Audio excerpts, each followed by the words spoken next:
Hey everyone, welcome back to my channel. आप देख रहे हैं KR स्टडी क्लासेस। आज के इस वीडियो में हम पढ़ने वाले हैं क्लास 10th का हिंदी स्पर्श का चैप्टर 12, जो कि है पतझर में टूटी पत्तियाँ। इसके जो लेखक हैं वो है रविंद्र केलेकर जी।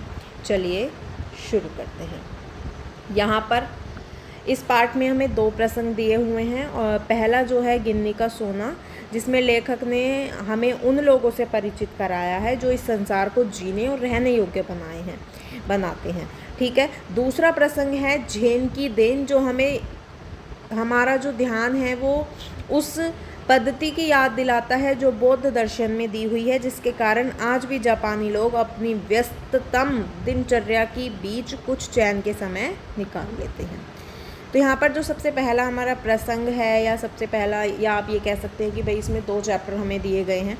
तो पहला प्रसंग है गिन्नी का सोना, तो जहाँ पर हमें बताया गया है कि शुद्ध सोना और गिन्नी का सोना अलग होता है। गिन्नी के सोने में थोड़ा सा तांबा मिलाया जाता है, जिससे ये ज़्यादा चमकता है। शुद्ध सोने से मजबूत भी हो जाता है और इस कारण औरतें अक्सर इसी के गहने बनाती हैं। शुद्ध आदर्श भी शुद्ध सोने की तरह होते हैं, परंतु कुछ लोग उसमें व्यवहारिकता का थोड़ा सा तांबा मिलाकर चलाते हैं, जिन्हें हम प्रैक्टिकल आइडियलिस्ट कहते हैं। परंतु वक्त के साथ उनके आदर्श पीछे हटने लगते हैं। व्यवहारिक सूझबूझ ही केवल आगे आने लगती है, यानी सोना पीछे रह गया है और केवल तांबा ही आगे बढ़ रहा है।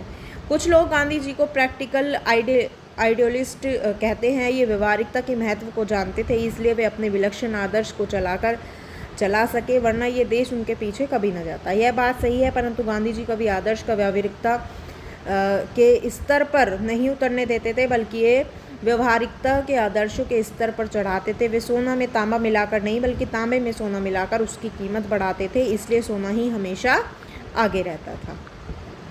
व्यवहारवादी लोग जो हैं वो हमेशा सजग रहते हैं, हर काम लाभ हानि का हिसाब लगाकर करते हैं। वो जीवन में सफल होते हैं, दूसरों के आगे भी जाते हैं, परंतु ऊपर नहीं चढ़ पाते। खुद ऊपर चढ़ें और साथ में दूसरों को भी ऊपर ले चलें, यह काम सिर्फ आदर्शवादी लोगों का ही होता है। और समाज के पास अगर शाश्वत मूल्य जैसा कुछ भी हो तो वो इन्हीं का दिया है। व्यवहारवादी लोग हैं वो तो केवल समाज को नीचे गिराने का काम करते हैं।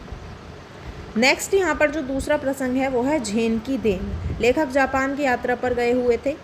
ठीक है। वहाँ पर क्या होता है कि वहाँ उन्होंने अपने एक मित्र से पूछा कि यहाँ के लोगों की कौन सी बीमारियाँ सबसे अधिक होती हैं। इस पर उनके मित्र ने जवाब दिया, मानसिक। जापान के 80% लोग मनोरोगी हैं। लेखक ने जब वजह जानना चाहा तो उनके मित्र ने बताया कि जापानियों की जीवन की रफ्तार बहुत बढ़ गई है। लोग चलते नहीं दौड़ते हैं, महीनों का काम एक दिन में पूरा करने का प्रयास करते हैं। दिमाग में स्पीड का इंजन लग जाने से 1000 गुना अधिक तेज़ी से दौड़ने लगता है। और एक क्षण ऐसा आता है कि जब दिमाग का तनाव बढ़ जाता है और पूरा इंजन टूट जाता है। इस कारण मानसिक रोग बढ़ गए हैं। शाम को जापानी मित्र उन्हें टी सेरेमनी में ले जाते हैं। यहाँ पर जो चाय पीने की विधि होती है, जिसे चानोयू कहते हैं, वह एक 6 मंजिली इमारत थी, जिसकी छत पर दफ्ती की दीवारों वाली और चटाई की ज़मीन वाली एक सुंदर पर्णकुटी थी। बाहर बड़े सा एक मिट्टी का बर्तन था, जिसमें पानी भरा हुआ था और जिससे उन्होंने हाथ पांव धोए।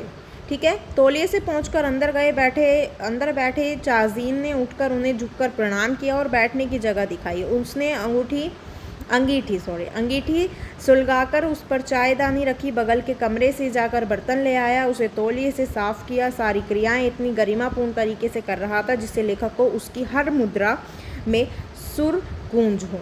ठीक है। वातावरण मतलब कि वो जो भी काम कर रहे थे उसमें जो लेखक हैं उनको उनके हर काम में एक सुर की मतलब आवाज़ आ रही थी, एक सुर उनके कानों में गूंज रहा था। वातावरण इतना शांत था कि चाय का उबलना भी साफ सुनाई दे रहा था। चाय तैयार हुई। चाजीन ने चाय को प्यालों में भरा और उसे 3 मित्रों के सामने रख दिया। शांति को बनाए रखने के लिए वहाँ 3 व्यक्तियों से ज़्यादा को एक साथ प्रवेश नहीं दिया जाता था। प्याले में 2 घूंट से ज़्यादा चाय नहीं थी। वे लोग ओंठों से प्याला लगाकर एक एक बूंद कर 1.5 घंटे तक पीते रहे। पहले 10-15 मिनट तक लेखक उलझन में रहे, परंतु फिर उनके दिमाग की रफ्तार धीमी पड़ती गई, फिर बिल्कुल बंद हो गया। उन्हें लगा वो अनंतकाल में जी रहे हों। उन्हें सन्नाटे की भी आवाज़ सुनाई देने लगी, यानी कि सब इतना ज़्यादा शांत था और वहाँ पर सब लोग इतने चुप थे, मतलब बहुत ही आराम से चाय पी रहे थे।